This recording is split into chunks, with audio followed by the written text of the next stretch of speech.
สวัสดีครัสวัสดีครับเลยครับขอต้อนรับทุกท่านเข้าสู่ Channel Fanboys กับคอนเทนต์นี้นะจ๊ะใน YouTube Today ไขคดีเป็นเห็นคดีตาย Recap EP ไข2อืมเป็นการ ไขตา Recap ย EP 2 EP นี้ไขตาย คืออีพีที่แล้วมากัน3 คนหลานสาวคิดอีเพีนี้พี่ออปอนมาหลานพี่ปอนคิดเลยเออใช่จ้าบ้านโป่งของฉันขีดฉันงง ก็คือน้องไม่มีคิวอย่างที่พี่เอบอกอใช่เอาเหรอก็อ่างเปานี่แหละเอาคิวหมดเหรอก็เลยใช่เขีอ่างเปาคิยนให้ตาวหมดยก่อนอ๋อเพราะว่าอ่างเปาต้องไปอ่างเปากัซ้อม บอาชิต้อง cover ไปออกต้องไปซ้อมใช่เต้นต้องไปซ้อมไงแล้วเดี๋ยวเนี่ยมาเขาทิ้งท้ายไว้แล้วว่าอาชีได้จดหมายคนต่อไปอืมก็คืออีพีหน้าก็คืออาอ่าชีก็ต้อก็งไปซ้อมก็จะเป็น next ต่อไปเต้นต่ออ๋อวิธีการคุณกำกับคล้ายพี่พจน์อานนท์นะครับ เออ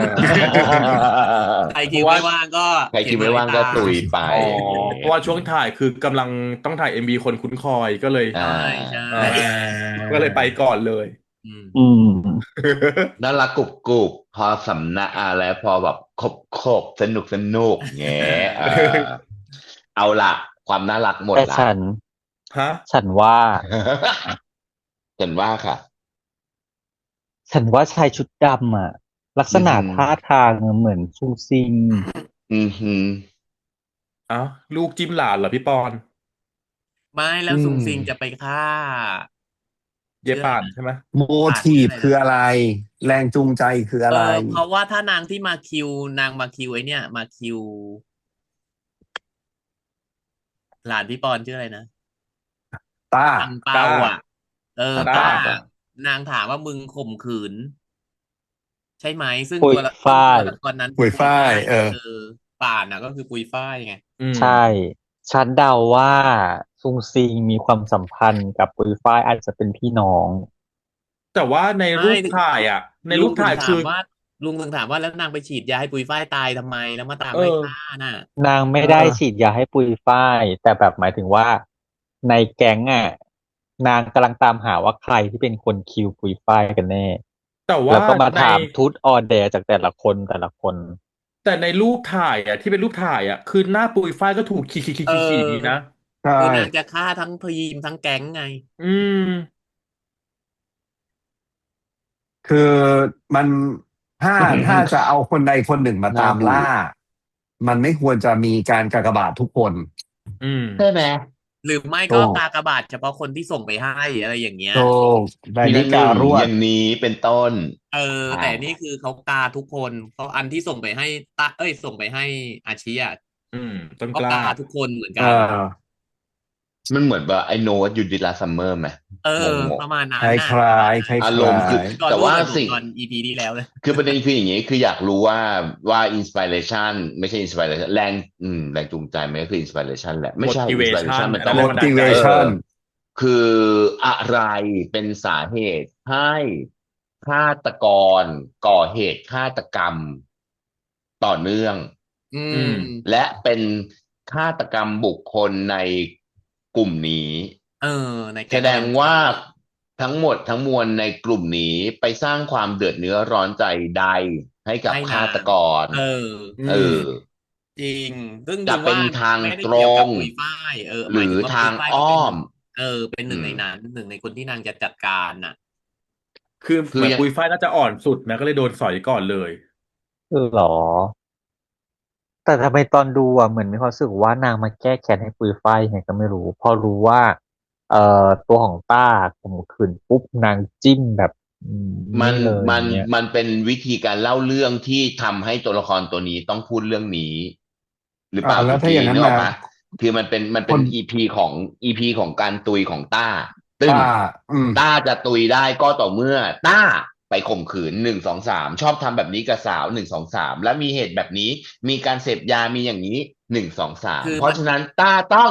ตุยอย่างนี้มันเป็นเป็นต้นเหตุผลที่นางจะมาล้างแค้นไงนึกออกอ่าปะอ่าเหมือนหาใดเหตุผลว่านางจะมาฆ่าอีพวกเนี้ยเพราะอะไรอ่ะๆอืมเนี่ยอย่างสมมติเพราะว่าว่าถ้าเกิดอย่างสมมติว่าไปเฉลยเออปุยฝ้ายอาจจะเคยไปทำอะไรใครก็มาก็ได้เราก็ไม่รู้ไงอะไรอย่างเงี้ยซึ่ปุงนางก็ยฝ้ายจะมีเสียดนางแบบแค่อยากจะหาเหตุผลมาเพื่อที่จะมาจัดการอีแก๊งกลุ่มเนี้ยเฉยๆอ่ะอืมเพราะไม่งั้นมันจะ next ไม่ได้ไงถ้าสมมุติว่าโอเคถ้าเกิดเคลียร์คนทำให้ปุ๋ยฝ้ายตุยไปแล้วก็ต้องจบดิ คืออีแก๊งเนี้ยมันจะต้องมีความต่อมีความเนื่องกันอะไรในบางเออย่าง ออืม ที่ ถู ไป ก สร้างรอยความ ให้ เดือด กับ ร้อนให้อีกคน ฆา เนี้ ต ย กรรมให้ฆาตกรน่ะ ไม่ว่าจะเป็นทาง อืม ทางตรงหรือทางอ้อมนะอาจจะไม่เกิดรอยให้กับฆาตกรทางฟิสิกอลแต่อาจจะเป็นทางเมนทัลเช่นฆ่าน้องสาวหรือมีเหตุให้น้องสาวต้องมีอันเป็นไปหรือคนที่คนนี้ละอีฆาตกรรักน่ะ อืม หรือ อะไร ไม่ อย่า ก็ ง โดน นี้ ลุมบูลลี่มาแล้วก็ อะ มา ไร แก้ อย่าง แค้น นี้ อะไรอย่าง อะไร เงี้ย อ ก็ ย่าง ใครจะ นี้ ไป เป็น รู้ ต้น กลุ่ม ไม่รู้ กลุ่ ว่าม เนี้ยร่ว ว่าม ไป กัน โดน บูล ทำ ลี่ อะไร นาง อ่ะ อะไร ซึ่ อง ย่างเงี้ยแล้วก็มีความไปได้โดยที่แบบว่าเราเห็นคาแรคเตอร์ของลูกจุกกี้อ่ะมันมีความแบบถ้าจะเป็นบูลลี่ก็ต้องบูลลี่สายเนี้ยเป็นบูลลี่สายแบบนึกออกไหมสายชะนีร่วมบูลลี่อ่ะ เออ อารม อะ ณ์ ไร แบ แบบ บ นั้น เอสังเวย เออ บ้างละอะไรอย่างเงี้ยแบบทำเป็นออนไลน์ยังไงบ้างละคือมีความรู้สึกว่าเหมือนแบบนางร้ายนะ เพราะว่าในขณะที่คนถามใครได้จดหมายบ้างวะยังถ่ายโทรศัพท์เลย แล้ว อืม ถ่ายแบบกูฟังนะ แต่กู ใช่ ไม่ออก ถ่าย แอค แบ ชั่ บ น ไม่ มั ได้ น ส ไม่ น ได้ ใจ ส โท น ร ใจ ศัพท์ถ่ายแบบไม่ ถ่าย สน แบ ใจ บถ่ายแบบมีแอคชั่นโทรศัพท์ แต่ว่าสิ่งจริงๆแล้วอ่ะ แอบ กำ ฟั ลั ง ง อ อยู่ ยู่กำลังอยู่กับบริบทข้างๆ แต่ไม่ใช่ไอไซต์ไปฟังนึกออกปะ อืม คืออันเนี้ยพี่รู้สึกว่าดูมีพิรุธซึ่งมันสามารถสร้างรอยร้าวให้กับใครก็ได้ โดยทางอ้อม เช่น อาจจะไปรวมหัวกันทำอะไรยังไงให้กับน้องสาว หรือคนนั้นเป็นที่รักของฆาตกรให้มีเหตุต้องสูญเสียพรหมจรรย์สูญเสียจริตสูญเสียอะไรไม่รู้ร่างกายใดๆใดๆยังไงก็ไม่รู้อะไรอย่างเงี้ย จนเป็นเหตุให้พี่ชาย ซึ่งรักน้องสาวเหลือเกิน ต้องมาตามล่าว่าอีกลุ่มนี้อะเพราะว่า ก็ อี คือ น้องสาวหรือไม่รู้นะ ไป อันนี้คือ ไป แบบ ขุ ส ด ม ป มุ ระ ติขึ้น วัติ มา มาแล้วก็ เอ นั่น อ แหละ เอ อย่า อง เอ ที่ อ บอกแหละหาเหตุผลเพื่อจะมา เอ คิว อ อ เอย่าง เงี้ย อะไรอย่างเงี้ย พวก แล้ว มึงเป็นคนชั่วไงอะไรอย่าง แล้ เงี้ยว วิธีการฆ่าของวิธีการฆ่าต้าเนี่ย มันเหมือนกับเรื่องมันบอกไว้แล้ว ว่าต้ามันไปที่นี่บ่อย อืม เพราะฉะนั้นเนี่ยฆาตกรน่ะ ก็สามารถไปที่นี่ได้บ่อยเหมือนกัน อืม แล้วมันเป็นการสังเกตพฤติกรรมของต้ามาแล้ว คือจริงๆแล้วอ่ะพี่เชื่อว่าฆาตกรเนี่ยมีการสังเกตพฤติกรรมของกลุ่มนี้มา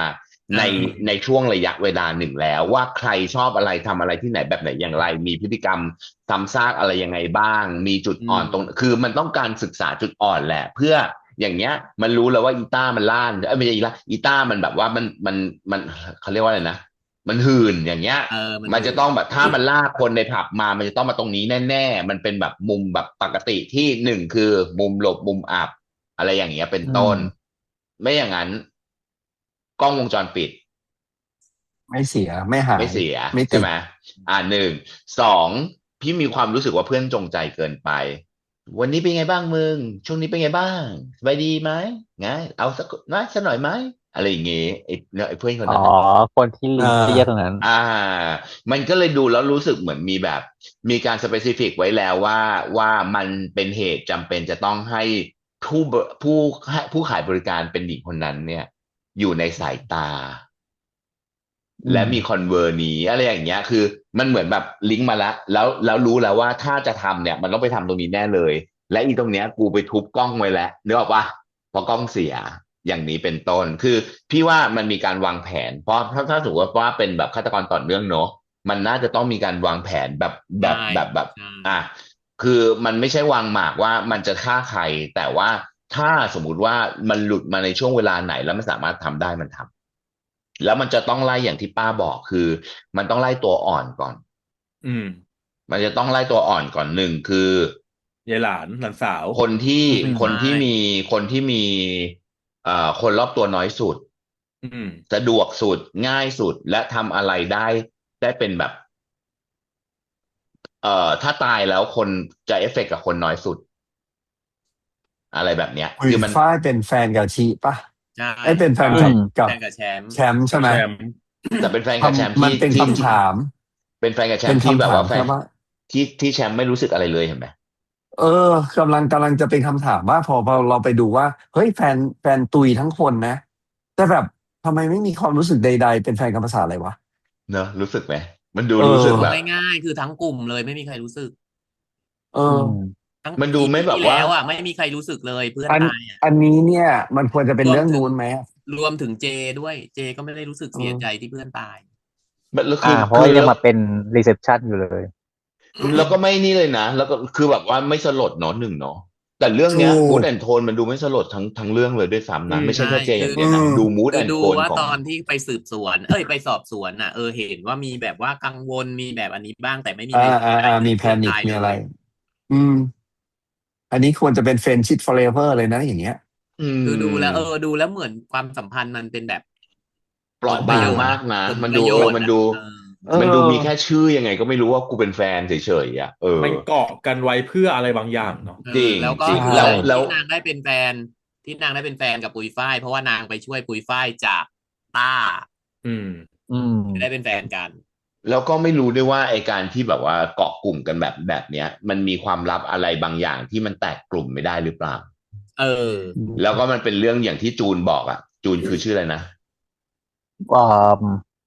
เชอรีนฝรั่งเชอรีนอย่างเชอรีนเชอรีนน่ะช่วยบอกหน่อยสิว่าถ้าสมมติว่าฉันเกิดแบบหลุดปากไปพูดอะไรที่แบบไหนมา เหมือนมันเป็นความลับเอที่อตัวเองเก็บมันเหมือนแบบมันเหมือนมีข้องัดง้างมาบอกว่ามึงต้องไปบอกพ่อมึงให้ช่วยกูนะถ้าไม่อย่างอืมนั้นนะถ้ากูหลุดปากอะไรไปไอ้เรื่องที่เป็นความลับระหว่างของพวกเราทั้งหมดอ่ะจะทำยังไงแล้วดูอะไรทรงแบบนี้ฆาตกรมันวางแผนนะมันคิวคนที่เกี่ยวเนื่องกับคนก่อนหน้าด้วยนะเพราะว่าใช่เนี่ยมันมันจัดการปุยฝ้ายเสร็จใช่ปะมันก็มาจัดการต้าซึ่งต้าก็เกี่ยวเนื่องกับปุยฝ้ายว่ามึงไปข่มขืนปุยฝ้ายใช่ไหมแล้อืวรอบเนี้ยมคือมันไปให้จดหมายกับอาชิอาชิซึ่งอาชิที่เจเล่าให้ฟังว่าสนิทกันกับต้าแล้วก็ไปเที่ยวกันบ่อย อืมเนี่ยคือเหมือนมันวนอย่างเงี้ยมันวนอ่ะแล้วไม่รู้ว่าอาชีกับต้าเพราะเนี่ยไม่รู้ว่ามันเก็บความลับอะไรกันไว้อ่ะสองคนเนี้ยดูท่าทางอ่ะเดี๋ยวนะอาชิอาชีไม่ค่อยได้ไปไม่ค่อยได้ไปไม่ใช่หรอแต่เจมาเล่าที่เจมาเล่าเจในบ้านไงบอกว่าคนที่สนิทด้วยอ่ะก็คือแชมป์กับต้าไม่ใช่หรอที่ไปบ่อยอ่ะไปบ่อยแชแต่คนที่มป์กับต้ามันสนิทคือใช่ที่ไปต้าไปไปต้ากับอาชีอะไรนั่นน่ะดริงมีไม่เหรอที่ไปอืบ่อยอ่ะมเขาไปบ่อยส่วนจริงมีเพใช่ราะว่าต้าเพราะอาชีไม่ค่อยมีตังค์อ๋อเออเออว่ะแต่พี่ว่าก็คือแล้วชีไปทำไมวันนั้นอ่ะอืไปยืนเลิกอืลักมอยู่ทำไมถูกอันนี้ยังเป็นคำถามอยู่แล้วตอนที่นางได้จดหมายอ่ะมันเป็นตอนหลังสุดแล้วใช่ไหมใช่ฉันกลัวว่า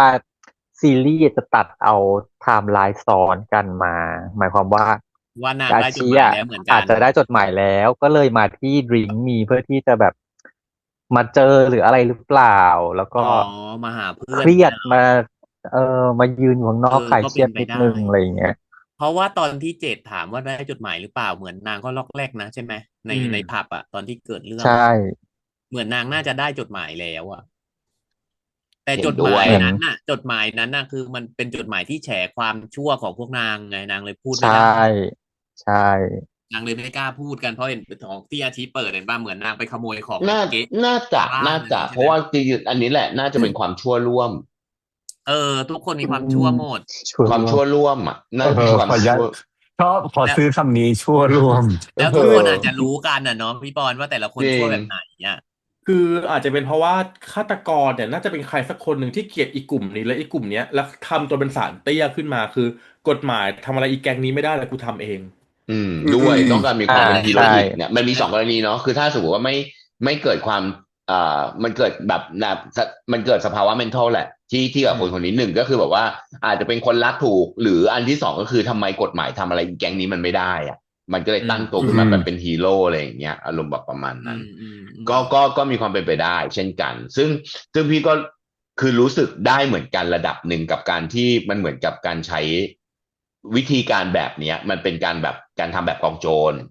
อืมได้ออกปะคือแบบซุ่มโจมตีอะไรอย่างเงี้ยมันทำให้รู้สึกได้แบบว่าเพราะว่าต่างคนต่างอยู่ในที่มืดอ่ะนึกออือกว่ามอีแก๊งนี้มันก็อยู่ในที่มืดนะทั้งที่บางพาร์ทมันแบบบางพาร์ทมันอยู่ในที่สว่างนะแต่ว่าการกระทำเลวหรือว่าความชั่วร่วมมันอยู่ในที่มืดอ่ะเพราะฉะนั้นเนี่ยมันถูกเห็นโดยอีคนคนนี้เหมือนกันอ่ะอืเออมอีฆาตกรนี้แหละเนาะมีความเป็นไปได้สูงหก็นึ่งวิเคราะห์เป็นกันไปประมาณนี้เนาะอืเกี่ยวกับมอืมอืมเกี่ยวกับเรื่องนี้ก็คืออันนี้ก็คือพล็อตเรื่องเนาะที่เราวิเคอืราะห์พล็อตกันเรื่องอ่าพล็อตเรื่อง เอาละ next ยังไงคะอยากยื่นกรรไกรไหมคะอีพีแล้วอีฉันยื่นกรรไกรให้ไปแล้วนะ ขอเป็นปัตตาเลียนเลยได้ไหมครับ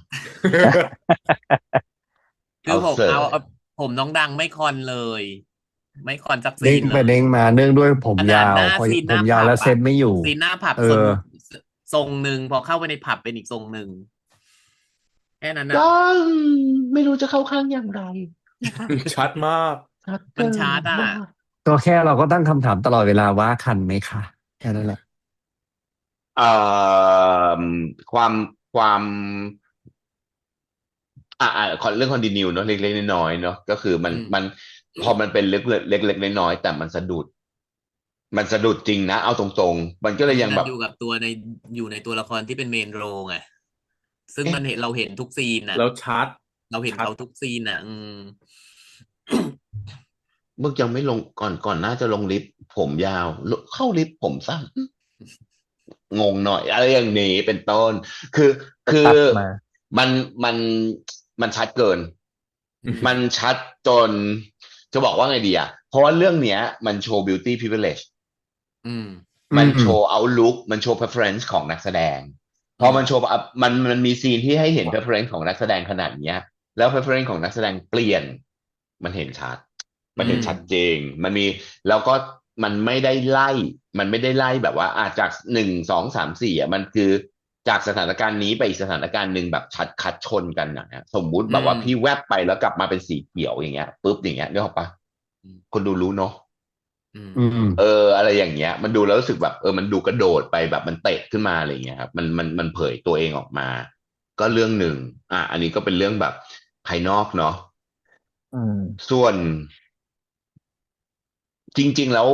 ขนาดภาพอะไรอย่างเงี้ยในการวางเฟรมก็มีลูกเท่อยู่ค่อนข้างเยอะนะ เช่นการเห็นไหมที่แบบว่าพูดอยู่ตรงที่คุยกับคุณหมอซุงซิงของพี่อะ อืม บานกระจก3 บานนะเขาไม่ได้เอามาอยู่ด้วยเขาอยู่ด้วยกันตรงกลางร่วมเฟรมนะคะร่วมเฟรมเดียวเลยคือแบบว่าเอาแบบว่า 3 คน center of stage ไปอยู่ตรงนี้เลย แล้วก็โฟกัสอยู่ตรงนี้ไปเลยอะไรเงี้ยซึ่งพี่รู้สึกว่าอันเนี้ยมันเก๋ดีกับถ้าสมมติว่ามันเป็นซีรีส์แนวนี้นะแนวแบบสืบสวนสอบสวนอะไรเงี้ยแล้วมันดูแล้วรู้สึกแบบต้องการให้คนดูโฟกัสที่ตัวละครทั้งที่แบบว่าขนาดภาพมันกว้างมากนะแต่เขาบีบให้เหลือเท่าเนี้ย ให้ทุกคนมันเล่นให้อยู่ในเฟรมเดียวกันเท่านั้นอะไรเงี้ยมันดูแบบว่าเขากำลังเล่าเรื่องเกมหนึ่งอะว่าเดี๋ยวตัวเนี้ยมันจริงๆจะต้องมีช่องนะที่มันสามารถสเต็ปอินเข้ามาได้ หรือจะคนในช่องเนี้ยจะสเต็ปเอาออกไปอะเรียกปะมันดูแบบมีแบบมันมีแบบมินนิ่งที่รอให้ได้ใช้อยู่กับเรื่องราวของพวกนี้อะไรเงี้ยแล้วก็โดยเฉพาะอย่างยิ่งเขาเล่าซีนเป็นซีนเฮอร์เรอร์จริง อืม ๆไฟเขียวเงาหลังหน้าปะทองเห็นไหม อืม ที่เราบอกว่า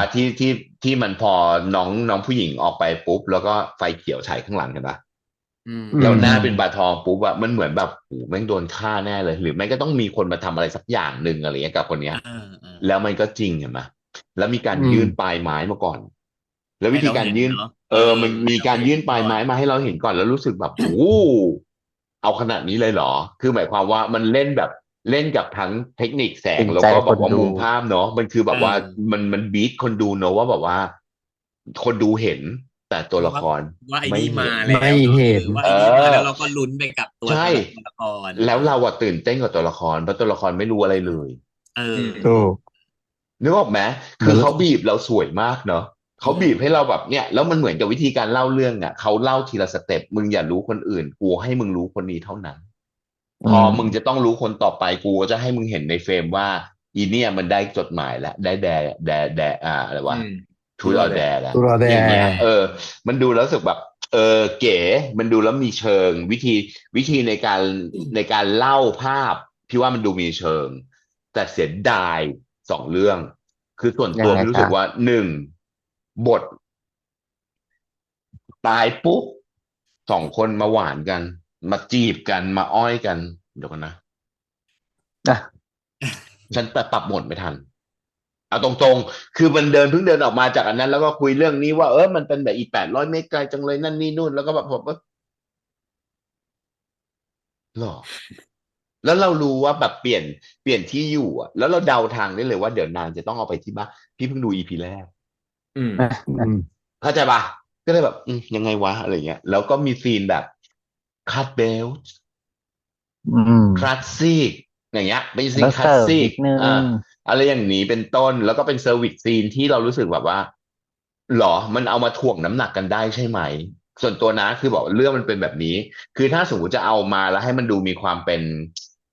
นแบบว่ามีขายวายด้วยขายคู่ด้วยอ่ะที่ว่าวิธีการเบรนอินอ่ะส่วนตัวนะวิธีการเบรนช่วงตอนระหว่างสองตัวละครนี้กับตัวละครกับสถานการณ์ที่มันเกิดขึ้นน่ะพี่ว่าช่วงตอนเนี้ยมันสำคัญอันเนี้ยมันยังขาดการเบรนที่แนบเนียนมันดูแบบว่าอ่ะ ฉันอยากได้ตอนนี้แล้วอ่ะตัวละครจะต้องพูดเรื่องนี้กันละอ่ะก็พูดเรื่องนี้กันไปเลยตัดชื่อกับอีเรื่องเก่าไปเลยดังนี้มันไม่มีแบบว่าการร้อยเรียงเรื่องราวที่มันสามารถเล่าว่าสถานการณ์เกิดอะไรยังไงขึ้นและสองตัวละครนี้กำลังแบกความรู้สึกอะไรอยู่แต่มันมีจุดเปลี่ยนเป็นอะไรที่ทำให้เดเวลลอปไปเป็นสถานการณ์อื่นโดยฉับพลันอะไรอย่างเงี้ยเข้าใจพี่ไหมเพราะอันเนี้ยมันไม่ได้สร้างความเชื่อให้กับตัวละครกับพี่สำหรับอืพี่ มแล้วประกอบกับวิธีการเล่นขอคุยตามตรงนะครับรักลูกรักดังรักจุงแต่ดังบอกตามตรงว่ามีลักษณะไม่สนิทกับภรรยาของตัวเองเลยคือแบบการปฏิเสธการมีระยางในร่างกายอ่ะคือไม่รู้ว่านางจะคอนโทรลอย่างใดจะควรจะกอดอกไหมล้วงกระเป๋าดีหรือว่าจะคางคือส่วนตัวนะพี่รู้สึกว่าวิธีการเล่นและเดินออกไปแบบนั้นน่ะคือบอดี้ดังเท่ชิบหายเห็นปะ อืมนี่อืมคือแบบนี่คืออีกหนึ่งคนที่เป็นแบบว่าอกมาเวลเอลเซอร์ลวีนัสอะนึกออกปะคือมันมา เราใส่เสื้อ สีเออดำเนาะที่แขนนึกออกไหมสั้นอ่ะแล้วใส่นกไทยหูอ่ะอกอืมงี้แต่เอวคลี่อย่างเงี้ยเออดูแล้วแบบจริงอันนี้จริงมันดูรู้สึกแบบโอ้โหมันดูเท่จังเลยอ่ะแต่ร่างนี้หมดความเป็นร่างทองตอนที่มีพูด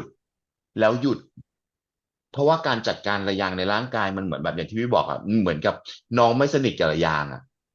ไม่รู้จะไม่รู้จะจัดการอย่างไรกับระยางที่มันโผล่ออกมาจากร่างกายอ่ะคือดูอืมแล้วรู้สึกเหมือนแบบว่ามันเป็นอุปสรรคมากกว่ามันเป็นเครื่องมือในการสื่อสารมือไม้ใดๆอะไรอย่างเงี้ยส่วนตัวนะแล้ววิธีการพูดของน้องดังก็อย่างที่เราคุยเนาะคือน้องดังจะพูดแบบ ก็ยังเป็นดังกล้วยอยู่ในคอกล้วยอยู่ในคอเสียงอืมจะยังกล้วยอยู่ในคอแล้ววิธีการพูดจะมีสองแบบถ้าลืมตัวจะปากปิดถ้าลืมตัวแล้วพูดอะจะปากปิดแต่ถ้าสมมติว่ามีสติจะปากเปิดลองดูนะลองดูวิธีการพูดของน้องดังนะมันจะดูรู้สึกแบบฮัลโหลมา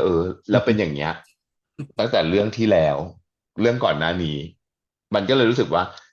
น้องดังลูกยังไงดีนะอะไรเงี้ยแต่ว่า develop ขึ้นมาแล้วนะไม่ใช่ไม่ develop นะ develop ขึ้นมาแล้วนะเราเจอเรื่องที่แล้วที่เป็นแบบว่า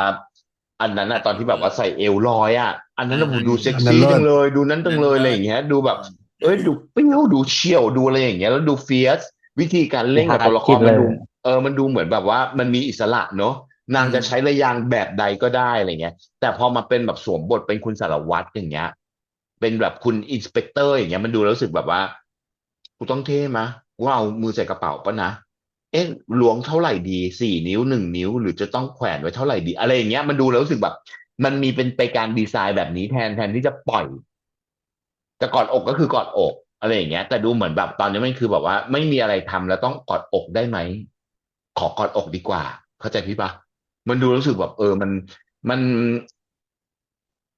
แม้กระทั่งนักแสดงยังไม่รู้สึกสนิทกับร่างกายตัวเองวิธีการนำเสนอแมสเซจมันจะมาถึงคนดูสักเท่าไหร่ล่ะเข้าอืมใจพี่ไหมนี่แหอืมละนี่แหละประเด็นไม่ได้หมายความว่าดังเล่นไม่ดีอะ แต่ว่าน้องยังไม่สามารถทำให้พี่เชื่อได้อย่างแบบหมดหัวใจว่าเอ้ยตัวละครตัวนี้มันเป็นสารวัตรมันเท่มันแบบว่ามันคูลวิธีการคือไม่แปลกที่สารวัตรจะพูดประมาณนี้วิธีการพูดแบบนี้ด้วยอายุเท่านี้พูดแบบนี้เป็นวัยรุ่นสบายพูดแบบดังได้เลยด้วยซ้ำแต่อย่าลืมว่ามันเป็นซีรีส์เนาะแมสเซจมันต้องชัด อืมมันไม่ใช่คุยกับเพื่อนที่แบบว่าคุยกันแค่2 คนที่แมสเซจแบบนี้กับเพื่อนกูมันรู้อยู่แล้วว่าคาแรคเตอร์ของกูเป็นแบบนี้มันรู้ว่ากูต้องการจะสื่อสารอะไรเช่นเดียวกันคุณก็ต้องทำให้เรารู้ว่าคุณกับเพื่อนคุณเป็นคนเดียวกันวิธีสื่อสารมันต้องเข้าใจและชัดเจนแต่พอมันเล่นเป็นตัวละครตัวนี้ปุ๊บคนดูมันก็หวังแล้วไงว่าเป็นตัวละครตัวนี้ไงถูกปะ อืมอันนี้น้องดังเนาะส่วนจุงก็เหมือนกับเรื่องเนี้ยมันมีลีลาให้จุงไหลได้มากขึ้น ได้มี ใช่ ความแบบว่าสเวกร่างกายการใช้แบบนึกออกไหมสายตาใดๆความแพรวๆของแบบมุกของตัวละคหรืออะไรรอย่างเงี้ยของตัวละครการแบบก้มไปจ่อหน้าอะไรอย่างเงี้ยมันดูรู้สึกแบบหมันเคี้ยวหมันไส้หน้าแบบหน้าทุบอะไรอย่างเงี้ยอืมอืม แต่ด้วยความที่อย่างที่บทเนาะอย่างที่พี่บอกว่าบทอ่ะมันขาดการเชื่อมต่อ อย่างแบบอย่างการร้อยเรียงให้อย่างแบบสมูทอ่ะมันก็เลยกลายมาเป็นแบบยังไงดีวะต่อให้เออวิธีการเล่นดีขึ้นแต่บทมันไม่ได้ส่งให้การเล่นมันร้อยเรื่องราวได้อะพี่ก็เลยรู้สึกแบบมันค่อนข้างอันนี้ตามตรงเนาะมันค่อนข้างยังงง ยังงงไม่รู้ว่าน้องยังจับตัวละครไม่ ยังจับตัวละครไม่ได้หรือเปล่าว่าอีกตัวละครแบบเนี้ยคือคาแรคเตอร์มันคือแบบนี้เล่นแบบนี้มันมีชีวิตแบบนี้มันอยู่อย่างนี้มันกินแบบนี้มันนอนแบบนี้อะไรอย่างเงี้ยอารมณ์แบบนั้นน่ะคือคนที่มันแบบนอนน้อยๆทำงานเยอะๆแล้วก็แบบว่าทำงานแบบถวายหัวอะไรอย่างเงี้ยแล้วก็ไม่สนใจรายได้แบบสารวัตรรายได้180,000นะไม่มีทางนอกปะแต่พักโรงแรม5 ดาวเพราะว่าอะไรแสดงว่าแบ็กกราวด์ของเขาคืออะไรเขาต้องเป็นคนมีกินมีใช้ครอบครัวมีอยู่แล้วเขาไม่สนใจเลยว่าเงินเดือนเขาได้เท่าไหร่สิ่งที่เงินที่เขาใช้อ่ะคือเงินส่วนตัวเขาอืมนึกออกปะแต่ฟอร์มเหล่านี้มันยังไม่ออกมาหาเราเลยด้วยซ้ำอะ นึกนะนึกฟอร์มตัวนี้ออกไหมมันก็เลยรู้สึกแบบประมาณหนึ่งและไอ้คนที่ไม่รู้ว่าตอนเนี้ยคือทำหน้าที่เป็นหัวหน้าครอบครัวหรือเปล่าอย่างจุงอย่างเงี้ยต้องทำหน้าที่เป็นหัวหน้าพี่เจดอะต้องทำหน้าที่เป็นหัวหน้าครอบครัวโดยที่แบบใดๆไปหมดแล้วหรือเปล่าก็เลยต้องเลี้ยงน้องก็เลยต้องมีจี้นิดหน่อยหาทุกวิถีทางเป็นรายได้เสริมแบบเอาเปิดบ้านเป็นแบบโฮมสเตย์ว่ะอะไรเงี้ยหรือว่าเป็นเซอร์วิสอพาร์ตเมนต์เลยก็ว่าไปอะไรเงี้ยที่มันสามารถแบบมีโอกาสที่ มีอินคัมให้น้องมาหรือเอาเข้าจริงแล้วอ่ะเขามองไปไกลกว่านั้นเพราะเอาเข้าจริงแล้วเขามองว่าเฮ้ยเขาไม่ได้มองว่าจะเอาหาคนเข้ามาเป็นหาคนเข้ามาเป็นแบบรายได้ที่เอามาอยู่ที่บ้านแต่ว่าเขารู้แล้วว่าแบบเฮ้ยพอเจอคนคนเนี้ย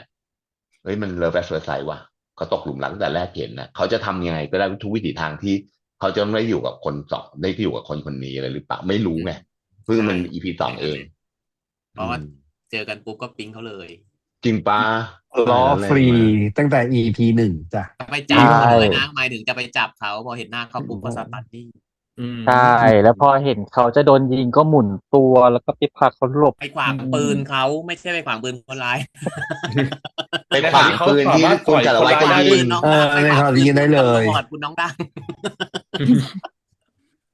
จุง ก็คือ ลูก ก็คือสองคนกำลังดวลปืนกันอยู่นะกำลังจะยิงคนร้ายก็กำลังจะยิง เจดเข้ามาปุ๊บวิ่งเข้ามาผ่านหน้า ปุ๊บแล้วหมุน แล้วก็ ตัว หมุนตัว มาก แล้วก็ให้สารวัตรยิงเห แล้ว มือน ก็ เดิม สารวัตรยิงโป้งก็ เรียบร้อย อีพี ก็ ที่ คือเหมื แล้ อ วน เดิม พวกผมอะเข้ามาทำไม เข้ามาทำไมวะ ผู้กองเข้ามาทำไม มาขวางทางปืนก็ทำไม อันนี้ดูผู้กองเป็นอุปสรรคนะคะ ถูกต้องค่ะ ผู้กองดูเป็นอุปสรรคนะคะผู้กองไม่ได้ดูเป็ เห็ น น แบ แล้ว บ นึกถึงในนี่ไง ฝ่าย หนัง อำนวย อินเดียไง การ ที่แบบหมุนต้นไม้บู๊ เลิศ เออ เลิศเออ แค่นี้มา แค่นี้ก่อนละกัน อันนี้ แค่นี้ก่อนละกัน แหละ ส่วนคนอื่นขอยกย่อนนะคะไปอีพีหน้าเดี๋ยวเรามาเมาส์กันแล้วกันนะครับแต่ว่าคาดหวังว่าวิธีการพูดการคุยของพวกเรา โดยเฉพาะอย่างยิ่งการคอมเมนต์เรื่องการแสดงต่างๆนานาไปเนี่ย มันไม่ได้เป็นสิ่งที่เราต้องการจะทำให้นักแสดงองค์กรหรือหน่วยงานหรือบุคคลใดๆเนี่ยเสียภาพลักษณ์หรือทำลายอะไรก็แล้วแต่ว่าไปเนี่ยไม่ได้มีเจตนาแบบนั้นนะครับ เราวิจารณ์ด้วยความบริสุทธิ์ใจ กระทบ เนาะ ในแง่ลบอะไรเนาะเราแค่อยากให้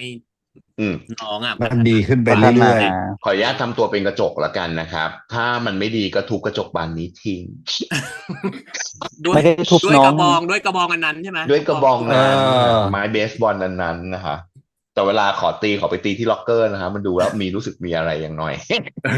โอเคครับวันนี้พวกเรา5 คนต้องขอบคุณทุกคนมากๆนะครับสำหรับการติดตามชมรีแคปนะครับ Day You Today นะครับใครคดีเป็นเห็นคดีใต้ EP 2 กับพวกเรานะครับชาแนลแฟนบอยนะครับแล้วหวังใจอย่างยิ่งว่า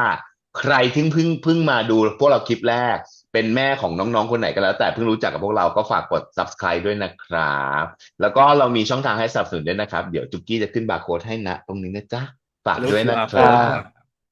QR รับ code บาร์โค้ดว่ะ QR code ค่ะขออภัยด้วย ๆ บอกอายุมากเลยค่ะ แรงมากขออภัยด้วยนะครับ อาจจะมีตั้งแต่ต้นคลิปแล้วด้วยก็ตามฝากด้วยนะจ๊ะสำหรับคลิปนี้ไปแล้วนะครับเจอกันกับคลิปหน้านะจ๊ะสวัสดีครับ สวัสดีครั สวัสดีครับ บ บาย บาย